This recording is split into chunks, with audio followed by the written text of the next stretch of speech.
Okay, I will share with you some my observations during my visit in March to Turkey, and my encounter with the with Gulen movement institutions and leaders, and what form of Islam and Islamic activism they represent, and what that means in terms of lessons to the current democracy movement in the Arab world. And so I will get right into it. But before I move, I just forgot to mention something in terms of where is the West in those revolutions. I am an advisor of the Noor Project, which is a project of the American Islamic Congress, which has an office in Cairo, and their activist has been involved in the current protests in Cairo. And so even at the grassroots level, and those guys are very much involved in connecting with pro-democracy activists in different parts of the Middle East through Facebook and Twitter. And so even that aspect of what is us in them is there.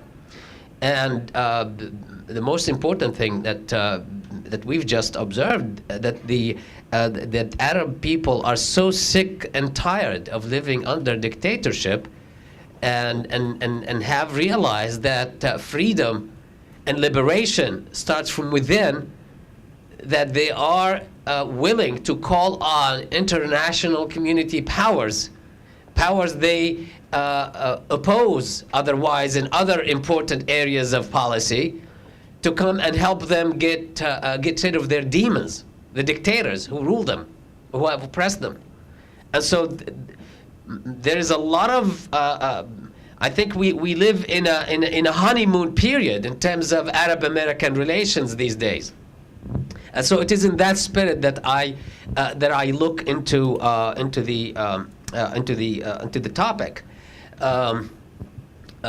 For the Arabs have, since the start of Islam, which transformed Arab culture, the idea of power, which is the starting point of my discussion, has always been Muslim versus non-Muslim. Even as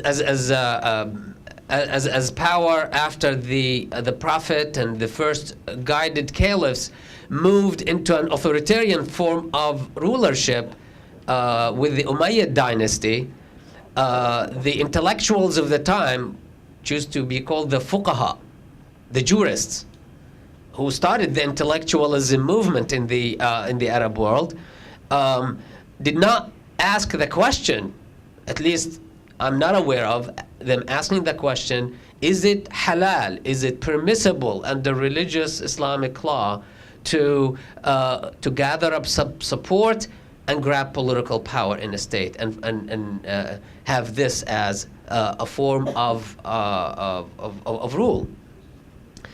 Well, there are some leaders at the time who rebelled against the Umayyads, and by 50 years later, all those rebellions were quieted, and ever since, the jurists have been asking the question in terms of what are the qualities of the leader.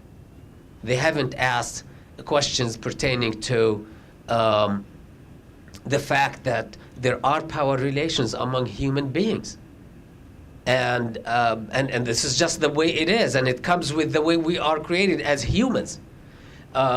Some people who follow what I call the philosophical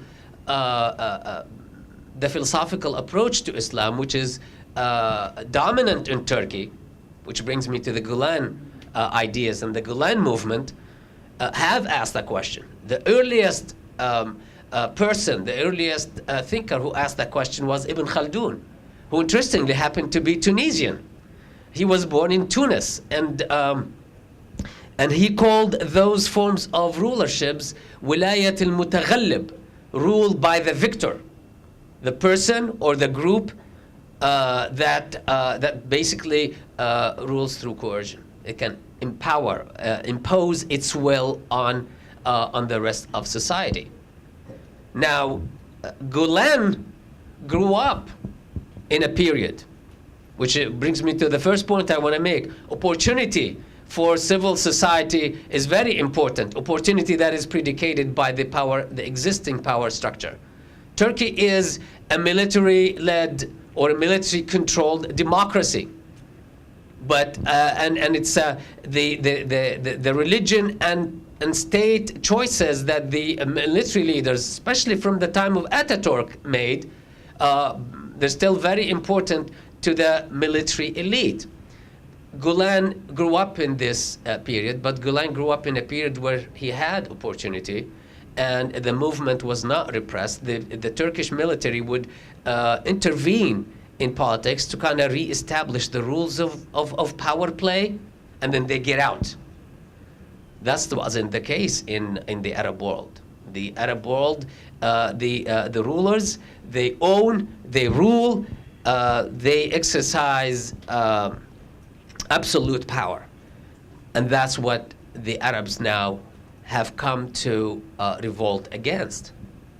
And so that brings me to the question that was raised with Islamists versus authoritarian rulers and democratization. Could it work?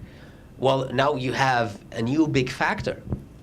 Millions of Arabs who are taking it to the street, and they say they want to topple the regime. They don't want to be ruled by individuals. This is the recent slogan in Syria: "No for the individual, no for the family. لا للفرد ولا للأسرة." This is what they're saying. In fact, in that sense, the Arabs are some sort of ahead of Turks in that quest for true democracy. Yet the Gulen and the Islamic movements in Turkey did not have to ask these kind of questions, did not have to face those realities of absolute oppression in order to come and ask this question of power. What Gulen has theorized and has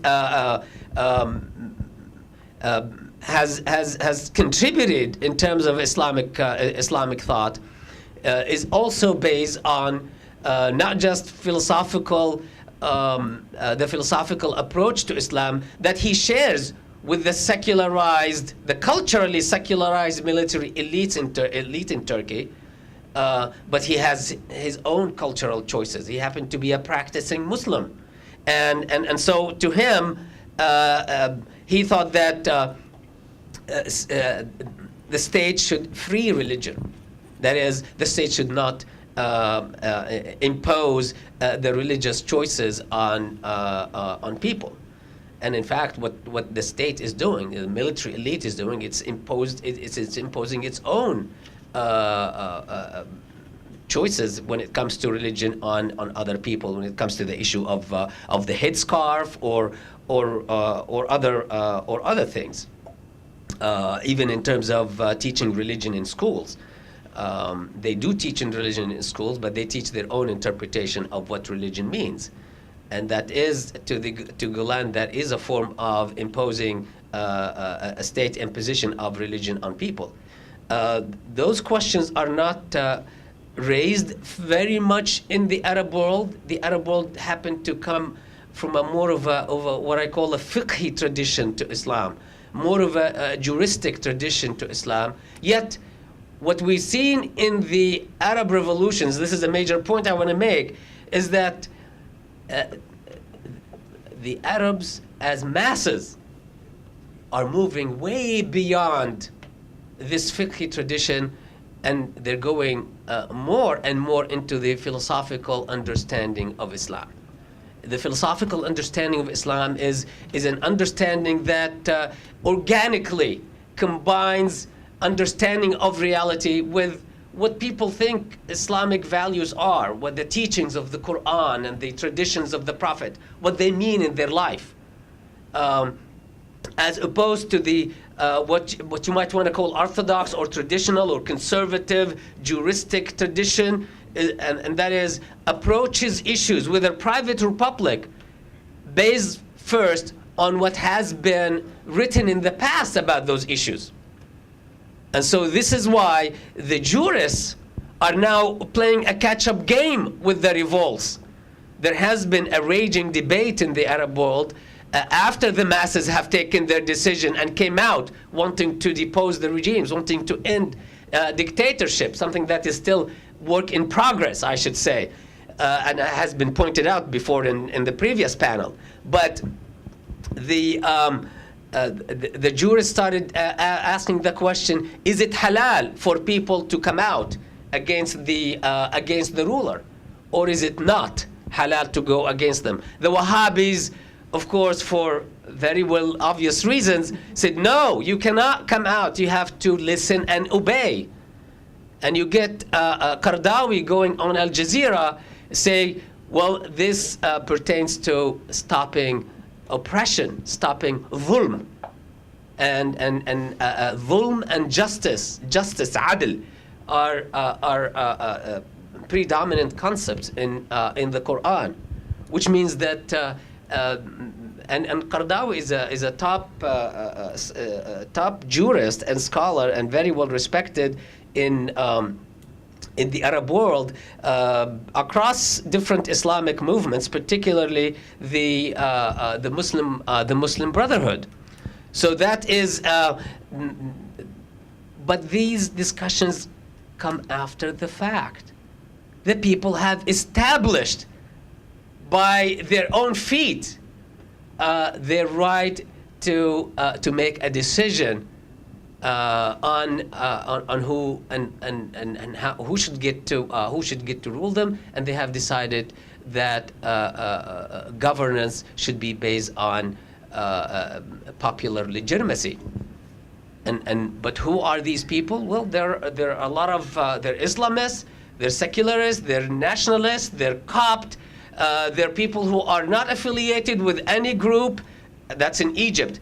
In Tunisia, it has its own picture of diversity, and it includes just about a lot of those. There are not many Christians in Tunisia. In Yemen, the same thing, with the south and the north and the different tribes. But the youth aspect is probably the common element in all these revolutions, because the youth are the most to suffer from oppression. They're not just suffering in terms of lack of political rights and emancipation. They're also suffering in their own very livelihood. They don't see a bright future for themselves. So and they have associated this with the power structure, and that takes us to the nature of the contemporary state. The contemporary state is so intrusive, something that in the Islamic tradition hasn't known, and it is so intrusive in terms of its imposition of its own institutions, its own values, its own structures, its own laws on the various aspects of lives of society, from your birth to your death. You have to go through the state or state systems, regardless of whether they are ruled by Democrats or dictators. So that's and that's something common between the Arabs and the Turks. Now, Gulen has grown in an environment where there is a great degree of democracy for the civilian sector, at least. Has been able to mobilize support, has been able to build institutions that deal with the elite and institutions that deal with the grassroots. Institutions that deal with the elite are the mass communication institutions, are the groups like the Writers and Journalists Foundation, that acts as a de facto think tank, like the Rumi Forum as well, which is part of the global Gulen movement. And as the different, like Baqiyad, which is an intercultural organization, they organize a Turkish festival every year in California, a huge one. And so they show pride in Turkish culture, and so to them, Turkish Islam is the identity. being Turk and being Muslim is the identity that that they have accepted. So the Gulen movement, I would say, have reconciled itself with Turkish nationalism. In the Arab world, Arab nationalism was led by authoritarian groups that kind of created some sort of a gap between Islamic movements and states, especially at the time of Nasser, that has been kind of receding. This kind of cultural this thing has been receding, which has contributed to the growth of a pro-democracy outlook. Now, what do Arabs learn from the Gulen movement? I think a major thing is that the sophisticated definition of how a social movement relates to the state, how it relates to power play. Gulen has decided, by looking at the Islamic tradition, that democracy is the best form of political system that can meet the requirements of Islamic values, the Islamic value of shura, of justice, of compassion, when it comes to the public sphere. And as such, a faith-based social movement does not need and has to stay above partisan politics, above the contest for power. But as such, the social movement can be so powerful in the sense that, I don't want to say it can be the kingmaker, but I would say it can frame public discussion through those institutions and through those mass media that Zaman newspaper is the largest distributed newspaper in the country. And Arab parties and groups have newspapers, but they've been kicked down because of oppression, because of the oppressive regimes. And that's something that the Turks probably can thank the military for. But the fact that Gulen would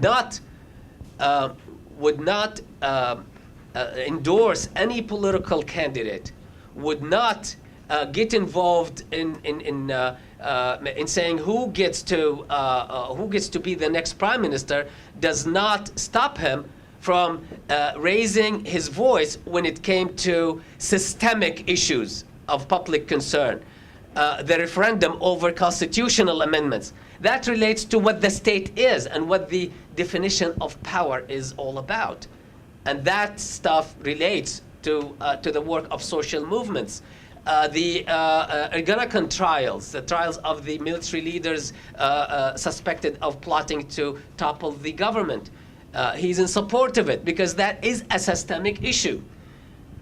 In the Arab world, at least the Muslim Brotherhood now, and this is the last comment, they're learning from this. And to them, the Turkish, when somebody invokes the Turkish model to them, they refuse it, but to them that it means a military controlled political system. They don't want that. But they want the Gulen-inspired ideas of separating politics from social work. Rashid al-Ghannouchi, and this is the last thing, would not give any answer on a political question when he is in the mosque. So the mosque is not the place for it. There have been practices and mistakes along the way. Probably some of them came out in the media, more in the local media than in the international media. We can deal with it, but that's part of people learning what kind of democracy they want.